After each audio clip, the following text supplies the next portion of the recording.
dirais, c'est comme le premier baiser. Et ben, le premier baiser que j'ai eu avec le cinéma, c'est la première fois que j'ai tourné en 16 mm et que j'ai reçu de Kodak. Je me souviens à l'époque, c'était du Kodachrome, et j'ai eu les résultats de ma première bobine. Et j'ai pris le film, je l'ai déroulé, puis j'ai regardé les images. Je me souviens, c'était des images qui venaient. J'avais tourné une séquence à Wadi Ram dans le désert. Le ciel était d'un bleu magnifique. C'était bleu, bleu. Et je crois que c'était un moment de grande émotion. Je crois que voilà, c'était ça. C'était la première fois que j'avais un contact vraiment physique avec le cinéma. C'était la pellicule. C'était la pellicule. Voilà, je crois que c'est ça. Je ne me souviens pas d'autres moments vraiment très exceptionnels qui m'ont vraiment mis hors de moi, ou disons qui m'ont propulsé dans les sphères, dans les sphères de la béatitude. Peut-être un grand succès sur le plateau de tournage, une fois. Euh, non, je peux pas dire que de grands succès. Il y a peut-être des fois des émotions où tout d'un coup je sentais que l'acteur était, il donnait plus de ce que j'attendais ou des trucs. Mais là je ne pense pas parce qu'on est trop concentré avec avec l'éclairage, le jeu, la technique. C'est vraiment, c'est après qu'on peut se rendre compte si on a réussi ou pas. Moi, je trouve que des fois c'est très difficile pendant un tournage de se rendre compte qu'on a réussi quelque chose ou pas. Parce que des fois, on croit qu'on a réussi, on dit oh, c'est bon, c'est fabuleux. Puis quand on projette les rushs, puis on se rend compte que bah, finalement, c'est pas si terrible que ça. Puis des fois, ça fait l'effet inverse. On dit bah, finalement, je pense que ça va être raté, puis ça va être excellent. Je me souviens une fois même, j'avais joué dans un western.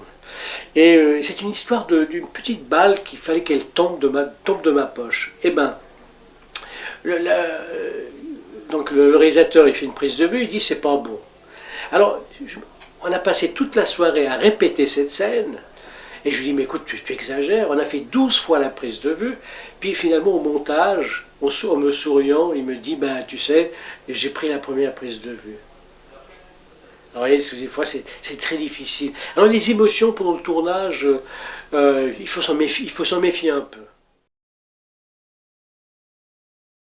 Ben, le plus difficile, c'est quand, moi je dirais, quand un acteur essaie de s'imposer, si vous voulez, qui refuse vos indications et qui vous dit, bah écoute, laisse-moi faire, moi je suis un professionnel, toi tu n'es qu'un débutant. C'est au début.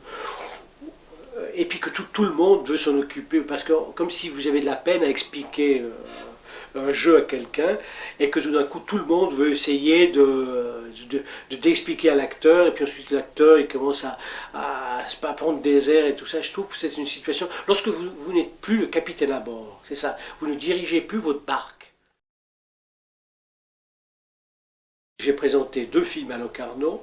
Bon, bien sûr, il y a le festival en tant que Suisse, festival de Soleure, mais à l'époque, c'était pas, c'était un festival qui faisait pas de concours, il n'y avait pas de concours. J'ai présenté une fois un film à un festival de Cannes, mais au marché du film. Moi, les festivals me font tout, ça me fait peur parce que je trouve que il y a une part de magouille. Je ne sais pas si le terme est assez fort pour dire. Il y a toujours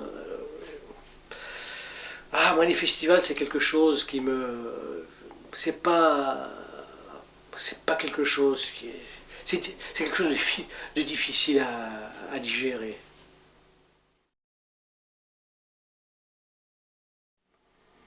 Alors, le film qui a eu le plus de succès, qui a eu qui a eu un peu de succès, c'est Au-delà du rêve. Pour la simple raison, c'est que bah, ce film a passé dans les salles et qu'on on a fait un peu de publicité.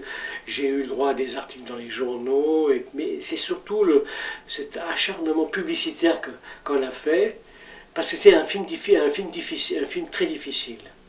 Je crois que un film peut être de très bonne qualité, peut être excellent, peut être un chef-d'œuvre, je dirais le bouche à oreille, bien sûr ça sert, mais il faut quand même une part de publicité. Il faut lancer la marchandise. Vous voyez ce que je veux dire? Je trouve que c'est nécessaire. C'est nécessaire si on veut vraiment commercialiser un film. Euh, alors bon, nous on n'avait pas beaucoup de moyens à l'époque quand j'ai tourné au-delà du rêve. Mais qu'est-ce qu'on a fait? On a fait une petite affichette et puis nous nous sommes promenés un peu partout dans toute la ville et nous avons glissé ces affichettes dans les boîtes aux lettres. On a collé un peu partout, il y avait le caméraman qui a travaillé, ma première femme, elle a aussi énormément distribué ces affichettes, on a collé dans les ascenseurs. C'était vraiment un travail, bon. En plus de ça, les articles des jeux. Il y a eu au départ quelques bons articles dans les journaux. Mais après, c'était la catastrophe lorsque j'ai eu un immense article dans un journal et que le critique m'a complètement descendu. Alors là, du coup, il ne restait plus qu'à retirer le film de la salle. Ben, j'ai l'impression le thème qui vient souvent la plupart du temps dans mes films, c'est la mort. C'est toujours la mort, c'est l'au-delà, c'est cette recherche de la mort. Qu'est-ce qu'il y a au-delà de la mort? Parce que bien sûr, la vie, on existe, elle est bien présente, mais c'est toujours, il y a toujours cette recherche de l'au-delà. C'est pour ça que dans la plupart de mes films, dans nombreux de mes films, et il y a toujours une scène qui se passe dans un cimetière. Il y a toujours le cimetière. Et puis ce cimetière, pour moi, c'est avant l'au-delà. C'est le premier pas vers l'au-delà. Alors, c'est ce qu'il y a. Mais bon, je dirais la mort. Mais la mort, c'est aussi la mort. Je dirais pas psychologique, mais philosophique de tout individu. C'est mourir aux idées, c'est mourir à l'ego, c'est mourir à soi-même, c'est en quelque sorte la recherche de la sagesse. Parce que j'aime chez un acteur, c'est la douceur, c'est la confiance, c'est le fait d'écouter, c'est le fait de vouloir apporter un maximum. C'est vraiment. Et puis c'est surtout la ponctualité. Moi je deviens malade lorsqu'un acteur est en retard. Et j'aime les acteurs qui s'investissent totalement. Vous voyez ce que je veux dire? Pas qu'ils disent vraiment il faut qu'on me filme de ce côté ou de ce côté. Au contraire, s'il faut jouer il faut jouer les vilains, les moches et tout ça, c'est d'accepter d'être laid. Vous voyez ce que je veux dire? Un acteur qui me dit oui mais écoutez, pour le rôle je suis un peu trop grosse, je suis trop gros ou trop grosse, et ben de dire ben écoutez, vous êtes d'accord que je perde au moins, que je perde 10 kilos et qu'il se met à faire un régime. Ou alors qu'il fasse le contraire. Ça je trouve c'est des acteurs qui se donnent à fond.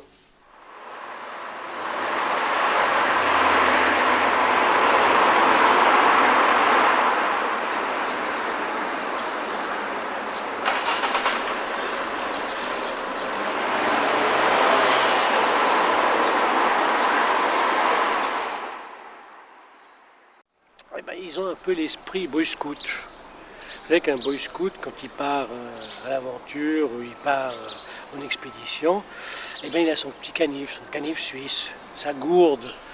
Et bah, c'est ce que je reproche aux Suisses. En réalité, j'ai rien contre les Suisses, puisque moi-même je suis suisse. Mais par contre, je pense que je suis un Suisse.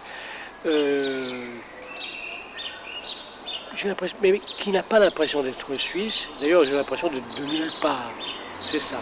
S'il fallait donner une description d'un Suisse, je dirais le Suisse est comme un pigeon. Un pigeon. Vous voyez les pigeons là? Eh ben, les gens, ils n'arrêtent pas de leur tirer dessus. Mais ils partent et ils reviennent toujours. Le Suisse est un peu pigeon. Un pigeon. On dirait qu'il aime bien se faire tirer dessus. Et puis même s'il se fait tirer dessus, ben, il revient toujours. Ça c'est un peu le Suisse. Parce que bien sûr, il y a toujours des graines à manger. Hein. Et là où il y a des graines ou de l'argent, il y a toujours un Suisse.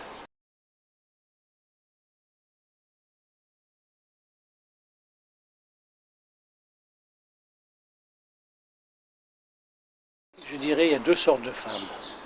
Il y a les femmes qu'on a envie d'épouser et les femmes que l'on a envie de, excusez-moi de dire ce terme, que l'on a envie de sauter. Celle qu'on a envie de sauter, c'est vraiment la femme vulgaire, excitante, un peu prostituée, un peu pute sur les bords. Ça, c'est le côté sexuel.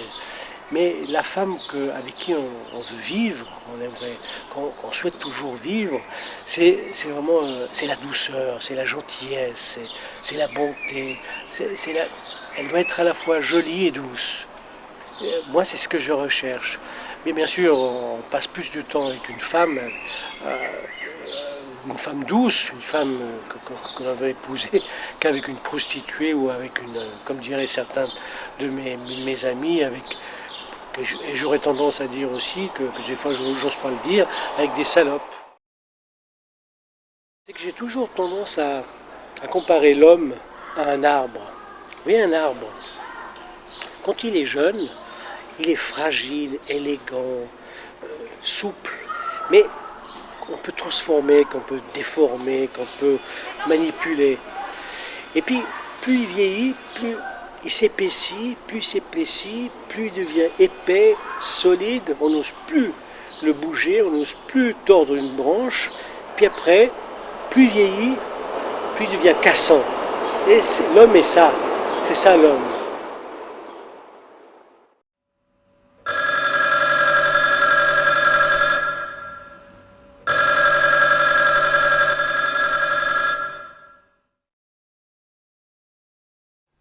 Alors, pourquoi Ankh? Pour plusieurs raisons. La, la raison la plus intéressante pour moi, c'est l'humilité de Hank Vogel. J'ai jamais vu de ma vie quelqu'un qui a fait autant de films dans la plus pure discrétion. C'est quelqu'un qui travaille jour et nuit. Je l'appelle dans des heures tardives. Il est là à répondre au téléphone, à monter ses films et à bien les monter et à me les montrer par la suite. Pourquoi aussi? Parce que c'est quelqu'un qui écrit, et ça je l'ai su il y a seulement 1 année et demie, 2 ans. C'est quelqu'un qui écrit beaucoup. Il dit pas tout. Il dit pas tout. Par exemple, il y a seulement 1 année où il m'a dit qu'il m'a montré les médailles justement qu'il a reçues des ministères de l'éducation en France, un peu partout en Europe. Oui, effectivement, Hank Vogel m'a montré des séquences de films qu'il avait réalisées. Il m'a même dédié un film entier à moi. Ça m'a fait plaisir. Et ce qui m'a intéressé au départ, c'est un film qui m'a montré un film un peu à la Bergman où le silence trouve toute son expression. C'était un film qu'il avait réalisé en Russie et j'étais impressionné par la manière de cadrer.